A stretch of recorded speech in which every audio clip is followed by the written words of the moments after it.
nama saya Fana Priyanita. Saya dari program studi D3 Refraksi Optisi Universitas Widya Husada Semarang. Pada hari ini saya akan mempresentasikan mengenai pembentukan paragraf. Kita mulai dari slide yang pertama. Slide yang pertama itu ada pendahuluan. Ya, oke, saya bacakan. Pikiran utama atau gagasan utama yang dikembangkan dalam tulisan disusun melalui seperangkat kalimat yang saling berhubungan dalam kesatuan yang lebih besar, yaitu paragraf atau alinea. Paragraf merupakan wadah pengembangan pikiran dalam tulisan yang memberikan kesempatan bagi penulis untuk merinci pikirannya secara logis dan sistematis dalam seperangkat kalimat yang saling berhubungan secara fungsional. Kemudian yang slide selanjutnya itu ada struktur paragraf. Struktur paragraf itu ada dua, ada kalimat topik atau kalimat pokok, dan juga ada kalimat penjelas atau pendukung.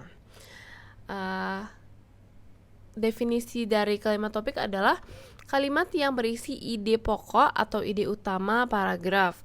Sedangkan kalimat penjelas atau pendukung adalah kalimat yang berfungsi menjelaskan atau mendukung ide utama paragraf.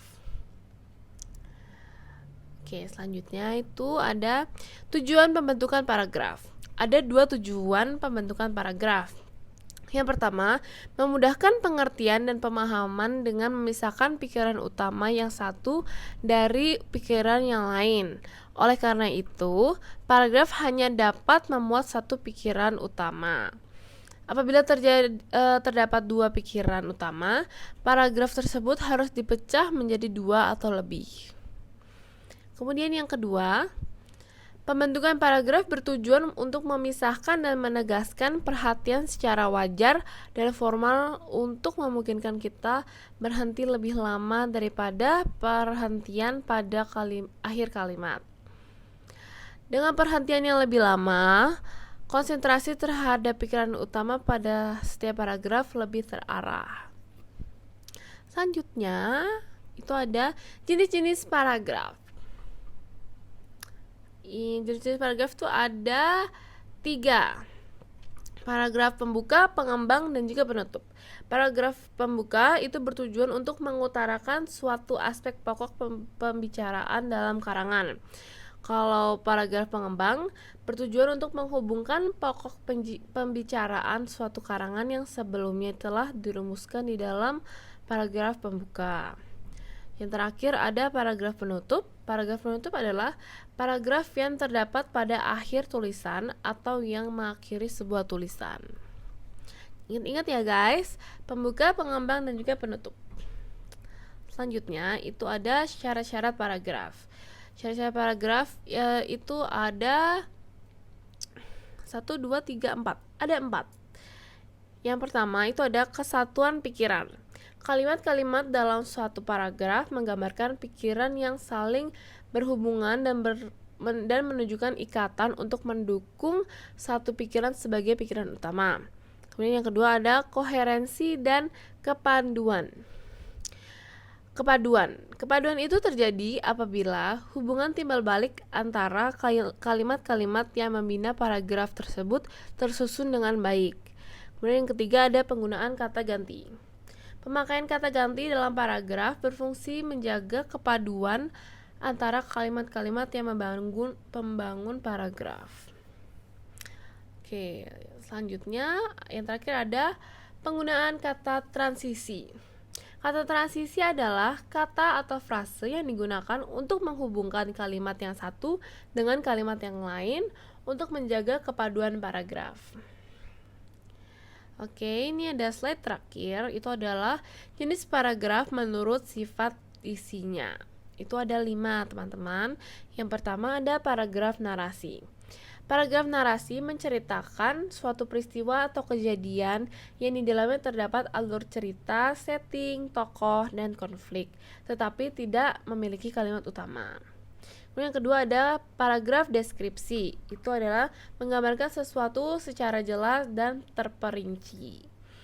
Kemudian yang ketiga ada paragraf persuasi. Paragraf persuasi adalah yang mengungkapkan ide, gagasan, atau pendapat penulis dengan disertai bukti dan fakta atau benar-benar terjadi. Kemudian yang keempat itu ada paragraf argumentasi.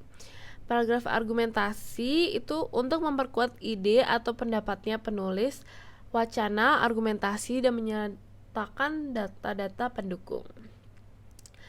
Terus yang terakhir itu ada paragraf eksposisi.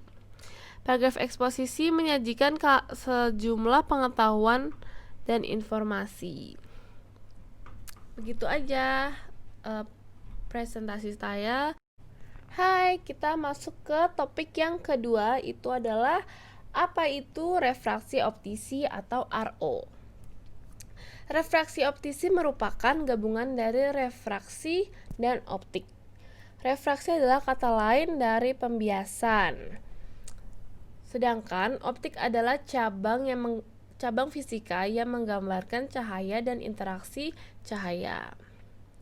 Jadi intinya refraksi optisi adalah bagian dari cabang kesehatan khusus mata yang mencakup segala sesuatu dalam kesehatan mata. Jadi kami lebih fokus ke kesehatan mata. Jadi refraksi optisi itu berhubungan dengan alat rehabilitas dalam bentuk kacamata maupun lensa kontak, dan juga mengarah ke penyakit-penyakit mata, terutama untuk kelainan refraksi. Kemudian, dengan observasi penanganan, pencegahan, dan pembuatan lensa sebagai pendukung kegiatan refraksi klinik. Kemudian, peranan refraksi optisi dalam kesehatan masyarakat itu adalah untuk membantu memberikan penanganan pada masyarakat yang mempunyai kelainan refraksi atau kelainan mata. Contohnya dengan memberikan kacamata yang sesuai dengan kelainan mata tersebut gitu. Jadi kami sebagai mahasiswa RO, saya sebagai mahasiswa RO sedang mempelajari mengenai refraksi optisi sehingga saya bisa membantu masyarakat sekitar yang mempunyai kelainan-kelainan terhadap kesehatan mata mereka. Sekian dari presentasi saya ucapkan terima kasih.